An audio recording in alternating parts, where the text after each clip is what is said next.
আমার যখন শ্যুট থাকে না, আমার যখন ক্লাস থাকে না, আমি যখন বাড়িতে থাকি, তখন আমার সাথে যে যে অত্যাচারগুলো হয়, এই যে দেখো, আমার কান কামড়ে দেওয়া, আমার গায়ে এই যে পটি করে দেওয়া, এইসবগুলো আমার সাথে হতে থাকে। তাই আমি এর বিরুদ্ধে তীব্র প্রতিবাদ জানাচ্ছি, তাই তো? এখানে এখানে একটা বসে রয়েছে, আর একটা হচ্ছে, আরো আরো দুখানা রয়েছে। এই যে এখানে একটা, এই যে একটা, এই যে দেখো, আর এই একটা। এ এ হচ্ছে বিশাল কামড়ানোর রোগ। আর যেই ক্যামেরা দেখেছে অমনি শান্ত হয়ে গেছে। এতক্ষণ ধরে কামড়ে কামড়ে আমার একদম মানে একদম হালাত খারাপ করে দিয়েছে। কান কামড়ে দিয়েছে, গলায় কামড়ে দিয়েছে। এই, আর যেই ক্যামেরা দেখেছে দেখো, মানে এর থেকে শান্ত বাচ্চা আর হয় না। আরেকজনের অবস্থা দেখো, আমার আমার গেঞ্জি বেয়ে বেয়ে উপরে উঠছে।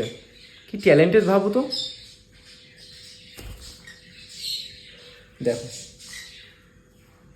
এই দেখেছো তো আমার জীবনে কত জ্বালা। কি করবো বলো তো।